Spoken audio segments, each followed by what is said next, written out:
నా ప్రియమైన దేశవాసులారా, నమస్కారం. మరోసారి మన్ కీ బాత్ కార్యక్రమంతో మిమ్మల్ని కలిసే అవకాశం వచ్చింది. ఈరోజు ఎపిసోడ్ ఎన్నో పాత జ్ఞాపకాలతో నన్ను భావోద్వేగానికి గురిచేస్తున్నది. కారణం, మన మన్ కీ బాత్ ప్రయాణం 10 ఏళ్లు పూర్తి చేసుకుంటున్నది. 10 ఏళ్ల కిందట విజయదశమి పర్వదినమైన అక్టోబర్ 3వ తేదీన మన్ కీ బాత్ ప్రారంభమైంది. ఈ ఏడాది అక్టోబర్ 3వ తేదీన మన్ కీ బాత్ 10 ఏళ్ల ప్రయాణం పూర్తి చేసుకుంటున్నది. యాదృచ్ఛికంగా అది నవరాత్రుల మొదటి రోజు కావటం విశేషం కదా. మన్ కీ బాత్ ఈ సుదీర్ఘ ప్రయాణంలో నేను ఎప్పటికీ మరచిపోలేని మైలురాళ్లు అనేకంగా ఉన్నాయి. మన్ కీ బాత్ కార్యక్రమాన్ని వినే కోట్లాది శ్రోతలు ఈ కార్యక్రమంలో భాగస్వాములుగా ఉన్నారు. వారు నిరంతరం తమ సహకారాన్ని అందిస్తూనే ఉన్నారు. దేశంలోని ప్రతి మూల నుండి సమాచారాన్ని ఎప్పటికప్పుడు పంచుకుంటూనే ఉన్నారు. ఈ మన్ కీ బాత్ కార్యక్రమానికి అసలైన సూత్రధారుడు మీరే, అంటే శ్రోతలే. సాధారణంగా ఉబుసుపాక ముచ్చట్లు, నెగటివ్ విషయాలు ఉంటే తప్ప ప్రజల దృష్టిని ఆకర్షించలేమో అన్న అభిప్రాయం ఉంది. కానీ మన్ కీ బాత్ దేశంలోని ప్రజలు సానుకూల సమాచారం కోసం ఎంతగా ఎదురు చూస్తున్నారో నిరూపిస్తున్నది. సానుకూల అంశాలు, స్ఫూర్తిదాయక ఉదంతాలు, ప్రోత్సహించే గాథల్ని ప్రజలు ఎంతో ఇష్టపడతారు. చకోర పక్షి కేవలం వర్షపు చినుకులు మాత్రమే తాగుతుంది అంటారు. అలాగే మన శ్రోతలు కూడా చకోర పక్షులాగే మన్ కీ బాత్ శ్రోతలు దేశ ప్రయోజనాల అంశాల్ని, ఉమ్మడి ప్రయోజనాల విషయాల్ని ఎంతో గర్వంతో, ఆసక్తిగా, ఆత్మీయతతో వింటారు. ప్రతి ఎపిసోడ్లో ఎన్నో కొత్త గాథలు, కొత్త రికార్డులు, కొత్త వ్యక్తుల్ని జోడించే విధంగా ఒక ధారావాహికను మన్ కీ బాత్ ఆవిష్కరించింది. మన సమాజంలోని వ్యక్తులు సామూహిక స్ఫూర్తితో ఏ పని చేసినా వారికి మన్ కీ బాత్ ద్వారా గౌరవం లభిస్తుంది. మన్ కీ బాత్ కోసం వచ్చిన లేఖలు చదివితే నిజంగా నా హృదయం గర్వంతో నిండిపోతున్నది.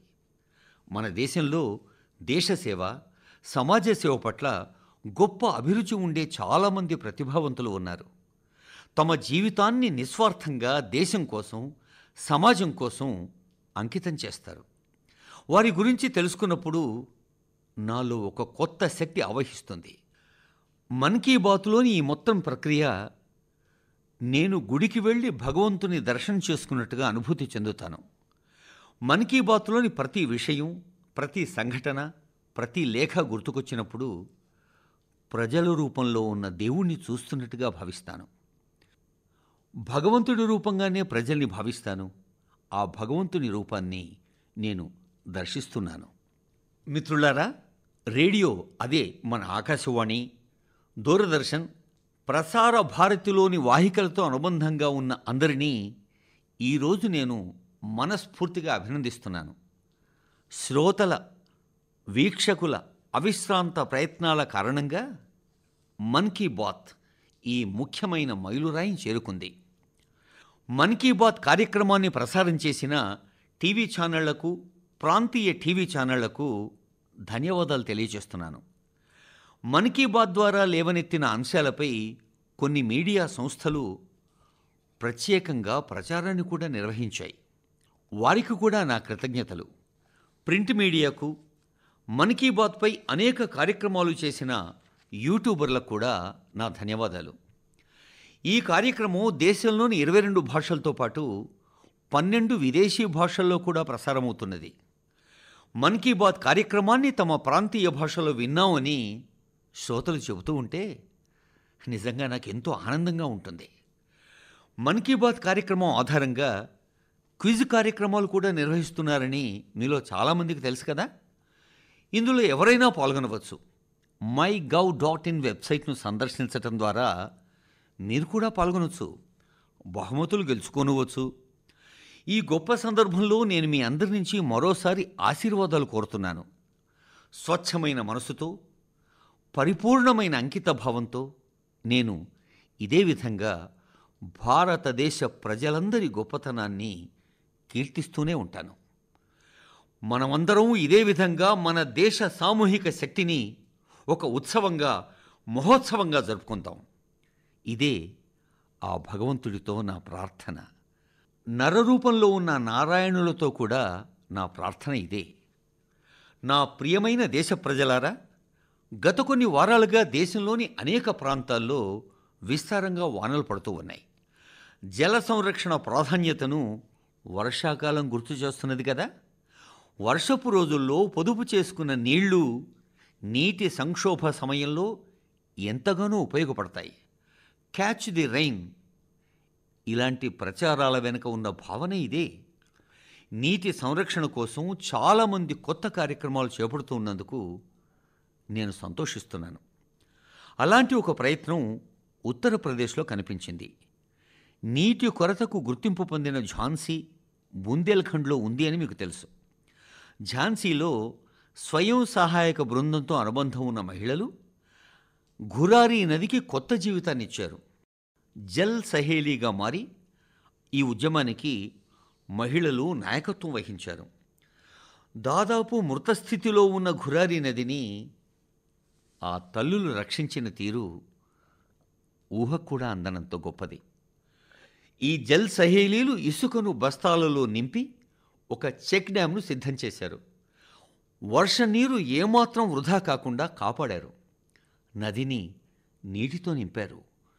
వందలాది రిజర్వాయర్ల నిర్మాణం, పునరుజ్జీవనంలో ఈ మహిళలు ఎంతో చురుగ్గా పాల్గొన్నారు. ఈ ప్రాంత ప్రజల నీటి సమస్యను పరిష్కరించడమే కాదు, వారి ముఖాల్లో సంతోషం వెల్లివిరిసేలా చూశారు.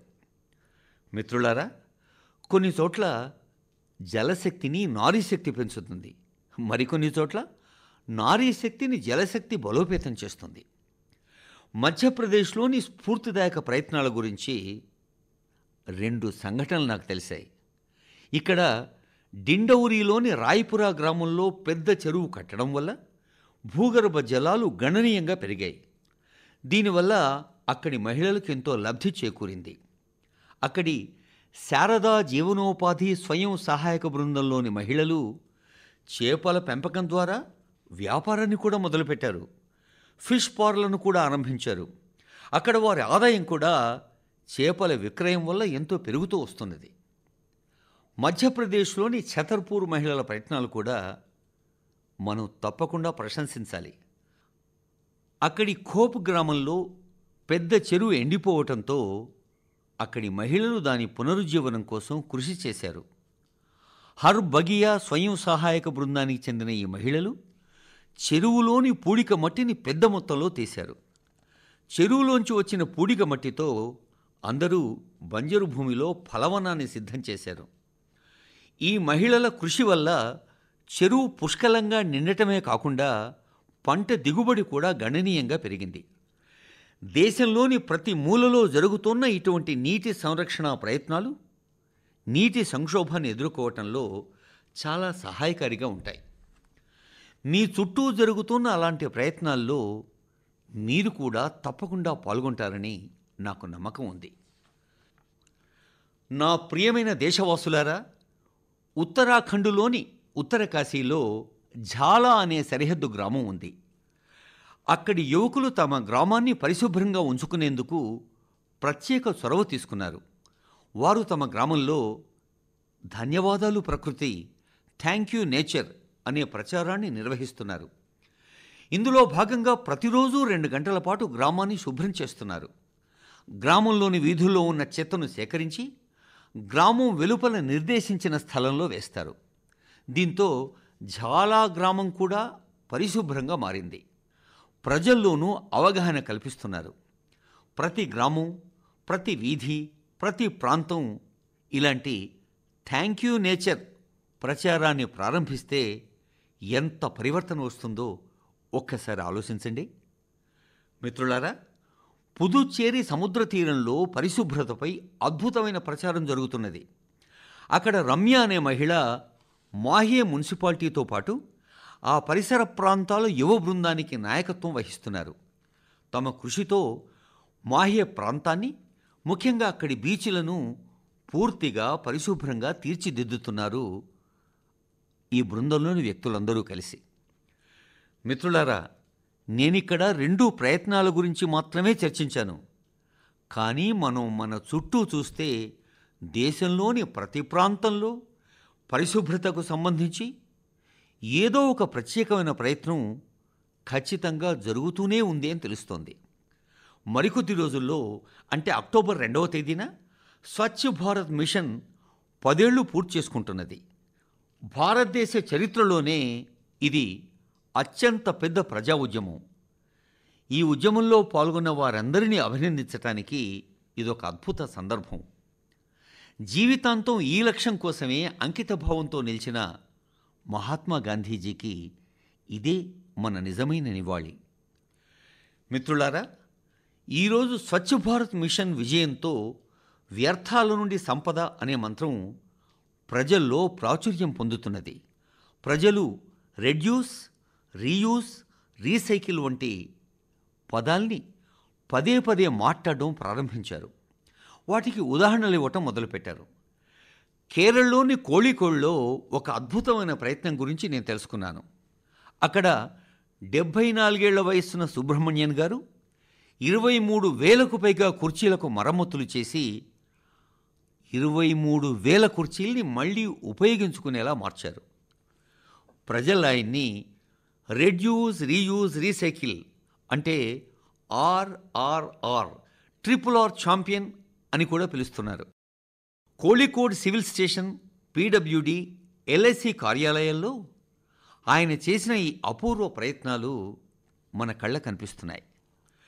మిత్రులారా, పరిశుభ్రతకు సంబంధించి జరుగుతున్న ప్రచారంలో వీలైనంత ఎక్కువ మందిని భాగస్వాములు చేయాలి. ఈ ప్రచారం ఒక రోజు లేదా ఒక సంవత్సరం జరిగేది కాదు. ఇది యుగ యుగాల వరకు జరగాల్సిన నిరంతర కృషి. స్వచ్ఛత మన స్వభావం అయ్యేదాకా చేయవలసిన పని ఇది.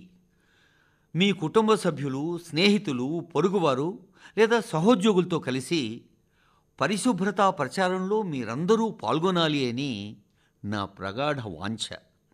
స్వచ్ఛ భారత్ మిషన్ విజయవంతమైన సందర్భంగా మీ అందరికీ మరోసారి అభినందనలు తెలియచేస్తున్నాను. నా ప్రియమైన దేశవాసులారా, మనమందరూ మన వారసత్వం గురించి చాలా గర్వపడుతూ ఉన్నాం. నేనెప్పుడు చెబుతుంటాను, వికాసంతో పాటు వారసత్వం కూడా ముఖ్యమని. ఈ కారణం వల్లే నా ఇటీవలి అమెరికా పర్యటనలో ఒక నిర్దిష్ట అంశాన్ని గురించి నాకు చాలా సందేశాలు వస్తున్నాయి. మన ప్రాచీన కళాఖండాలు తిరిగి రావటంపై మరోసారి చర్చ జరుగుతున్నది. దీనికి సంబంధించి మీ అందరి భావాల్ని నేను అర్థం చేసుకోగలను. మన్ కీ బాత్ శ్రోతలకు కూడా దీని గురించి చెప్పాలి అనుకుంటున్నాను. మిత్రులారా, నా అమెరికా పర్యటన సందర్భంగా అమెరికా ప్రభుత్వం దాదాపు 300 పురాతన కళాఖండాల్ని మన దేశానికి తిరిగిచ్చింది. అమెరికా అధ్యక్షులు బైడెన్ పూర్తి ఆప్యాయతను ప్రదర్శిస్తూ డెలావేర్లోని తన వ్యక్తిగత నివాసంలో ఈ కళాఖండాల్లో కొన్నింటిని నాకు చూపించారు. తిరిగొచ్చిన ఈ కళాఖండాలు టెర్రకోట, రాయి, ఏనుగు దంతాలు, కలప, రాగి, కాంస్యం లాంటి పదార్థాలతో తయారయ్యాయి.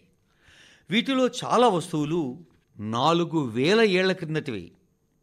4,000 సంవత్సరాల కిందటి నుంచి 19వ శతాబ్దం దాకా ఉన్న కళాఖండాల్ని అమెరికా మళ్ళీ తిరిగి మన భారతదేశానికి ఇచ్చింది. వీటిలో పూలకుండీలు, దేవతల టెర్రకోటా ఫలకాలు, జైన తీర్థంకరుల విగ్రహాలు, బుద్ధుడి ప్రతిమలు, శ్రీకృష్ణుడి విగ్రహాలు ఉన్నాయి.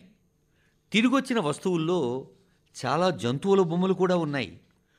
పురుషులు, స్త్రీల బొమ్మలతో జమ్మూ కాశ్మీర్లోని టెర్రకోటా టైల్స్ చాలా ఆసక్తికరంగా ఉన్నాయి. వీటిలో దక్షిణ భారతదేశానికి చెందిన కంచుతో చేసిన గణేశుని విగ్రహాలు కూడా ఉన్నాయి. తిరిగొచ్చిన వస్తువుల్లో పెద్ద సంఖ్యలో విష్ణువు చిత్రాలు కూడా ఉన్నాయి. ఇవి ప్రధానంగా ఉత్తర దక్షిణ భారతదేశ ప్రాంతాలకు సంబంధించినవి. ఈ కళాఖండాల్ని చూస్తే మన పూర్వీకులు సూక్ష్మ నైపుణ్యాలపై కూడా ఎంత శ్రద్ధ చూపారో మనం అర్థం చేసుకోవచ్చు. కళల పట్ల వారికి ఎంతో అద్భుతమైన అవగాహన ఉంది. ఈ కళాఖండాల్ని చాలా వరకు అక్రమ రవాణా, ఇతర చట్టవిరుద్ధ మార్గాల ద్వారా దేశం నుంచి బయటకు తీసుకెళ్లారు. ఇది తీవ్రమైన నేరం. ఒక విధంగా ఇది మన వారసత్వాన్ని మనం చేతులారా నాశనం చేసుకోవటం లాంటిది. అయితే గత దశాబ్దంలో ఇలాంటి అనేక కళాఖండాలు, మన పురాతన వస్తువులు చాలా వరకు తిరిగొచ్చాయని తెలియచేయడానికి నేనెంతో సంతోషిస్తున్నాను. ఈ దిశలో నేడు భారతదేశం కూడా అనేక దేశాలతో కలిసి పనిచేస్తున్నది. మన వారసత్వం గురించి మనం గర్వపడుతూ ఉన్నప్పుడు ప్రపంచం కూడా దాన్ని గౌరవిస్తుందని నేను నమ్ముతున్నాను. దాని ఫలితమే నేడు ప్రపంచంలోని అనేక దేశాలు మన దేశం నుంచి తరలిపోయిన అలాంటి కళాఖండాల్ని మళ్ళీ తిరిగి మనకిస్తున్నాయి. నా ప్రియమైన మిత్రులారా, ఏ పిల్లవాడైనా ఏ భాషను సులభంగా త్వరగా నేర్చుకుంటాడు అని నేను అడిగితే మీ సమాధానం మాతృభాష అనే కదా వచ్చేది.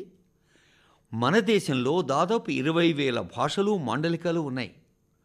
అవన్నీ ఎవరో ఒకరికి మాతృభాషలే. అతి తక్కువ మంది మాట్లాడే కొన్ని భాషలు కూడా ఉండొచ్చు. కానీ నేడు ఆ భాషల్ని సంరక్షించేందుకు ప్రత్యేకమైన ప్రయత్నాలు జరుగుతున్నాయని తెలుసుకుంటే మీరెంతో సంతోషిస్తారు కదా. అలాంటి భాషల్లో ఒకటి మన సంథాలీ భాష. డిజిటల్ ఇన్నోవేషన్ సాయంతో సంథాలీకి కొత్త గుర్తింపు తెచ్చేలా ఉద్యమం ఆరంభమైంది. మన దేశంలోని అనేక రాష్ట్రాల్లో నివసిస్తున్న సంథాల్ ఆదివాసీ సమాజానికి చెందిన ప్రజలు సంథాలీ భాష మాట్లాడతారు.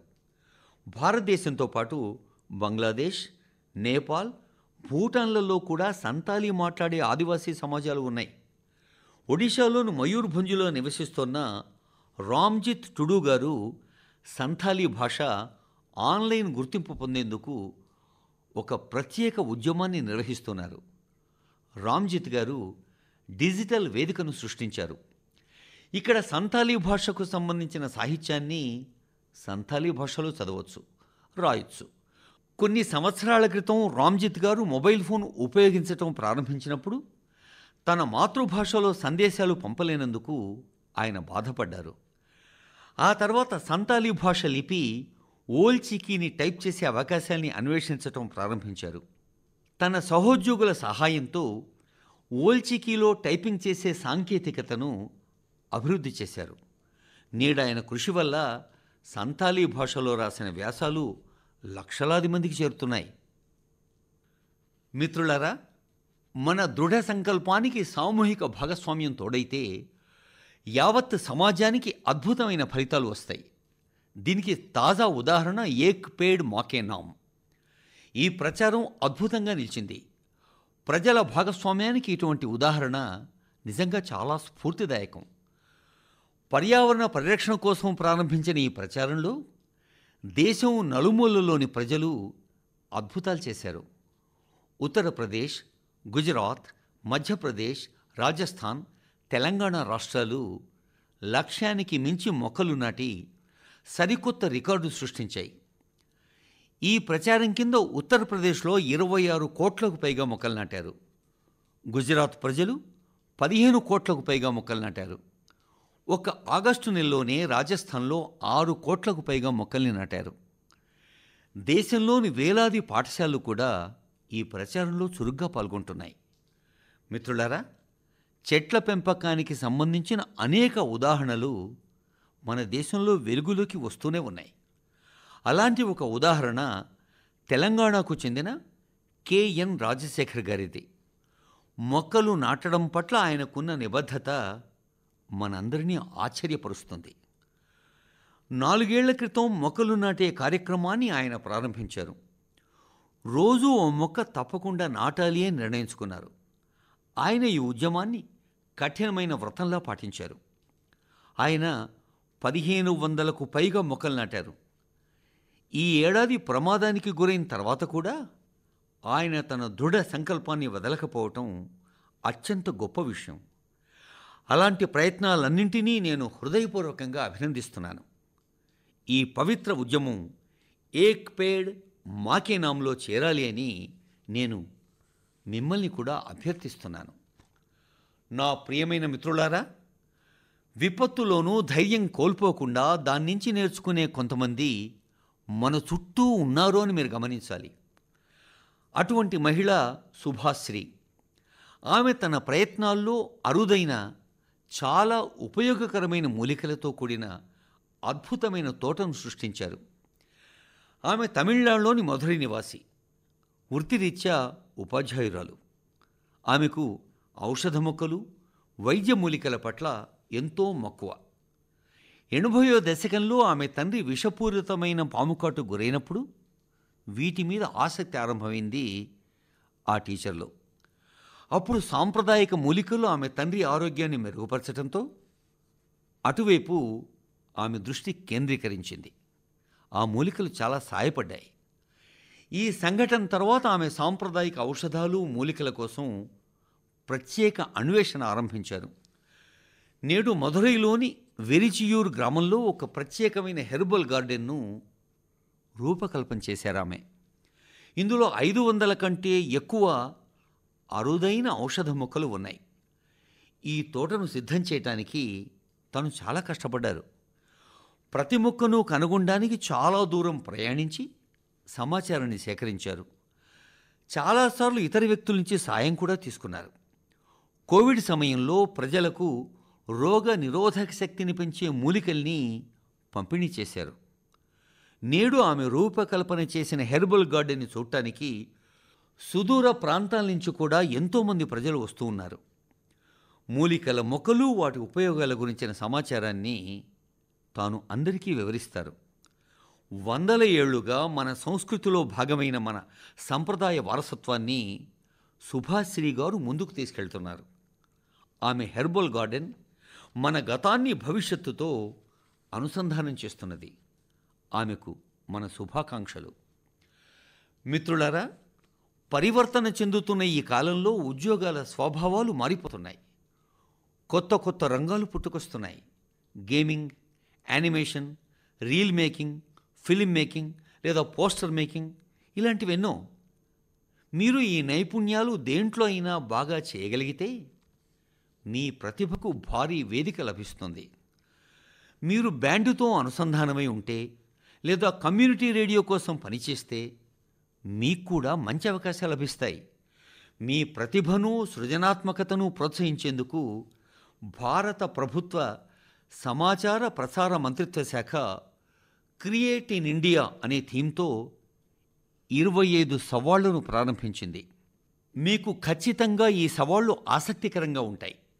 కొన్ని సవాళ్లు సంగీతం, విద్య, యాంటీ పైరసీపై కూడా దృష్టి సారించాయి. అనేక వృత్తిపరమైన సంస్థలు కూడా ఈ కార్యక్రమంలో పాల్గొంటాయి. ఇవి ఈ సవాళ్లకు తమ పూర్తి సహకారం అందిస్తున్నాయి. వీటిలో చేరటానికి మీరు wavesindia.org వెబ్సైట్లో లాగిన్ చేయొచ్చు. ఇందులో పాల్గొని సృజనాత్మకను ప్రదర్శించాలి అని దేశవ్యాప్తంగా ఉన్న క్రియేటర్లతో నా ప్రత్యేక కోరిక. నా ప్రియమైన దేశ ప్రజలారా, ఈ నెలలో మరో ముఖ్యమైన ప్రచారానికి 10 ఏళ్లు పూర్తవుతూ ఉన్నాయి.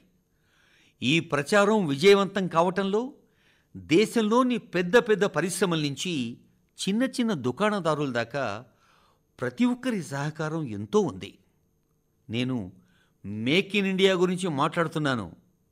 ఈరోజు పేద, మధ్యతరగతి ప్రజలతో పాటు ఎంఎస్ఎంఈలు ఈ ప్రచారం నుంచి ఎంతో ప్రయోజనాలు పొందాయి. ఈ విషయంలో నేను చాలా సంతోషంగా ఉన్నాను. ఈ ప్రచారం ద్వారా ప్రతి వర్గానికి చెందిన ప్రజలకు తమ ప్రతిభను ప్రదర్శించేందుకు అవకాశం లభించింది. నేడు భారతదేశం తయారీ రంగంలో ఒక పవర్ హౌస్గా మారింది. దేశ యువశక్తి కారణంగా యావత్తు ప్రపంచం దృష్టి మన దేశం మీద ఉంది. ఆటోమొబైల్స్, టెక్స్టైల్స్, ఏవియేషన్, ఎలక్ట్రానిక్స్ లేదా డిఫెన్స్ ఇలా ఎన్నో రంగాల్లో దేశ ఎగుమతులు నిరంతరం పెరుగుతూనే ఉన్నాయి. దేశంలో ఎప్పటికప్పుడు పెరుగుతున్న ఎఫ్డిఏలు కూడా మన మేక్ ఇన్ ఇండియా విజయగాథను చెబుతూ ఉన్నాయి. ఇప్పుడు మనం ప్రధానంగా 2 విషయాల మీద దృష్టి పెడుతున్నాం. అందులో మొదటిది క్వాలిటీ, అంటే మన దేశంలో తయారయ్యే వస్తువులు ప్రపంచ స్థాయి ప్రమాణాలతో ఉండాలి. రెండోది వోకల్ ఫర్ లోకల్, అంటే స్థానిక విషయాల్ని వీలైనంతగా ప్రచారం చేయాలి. మన్ కీ బాత్లో #మై ప్రోడక్ట్ మై ప్రైడ్ గురించి చాలా చర్చించాం కదా.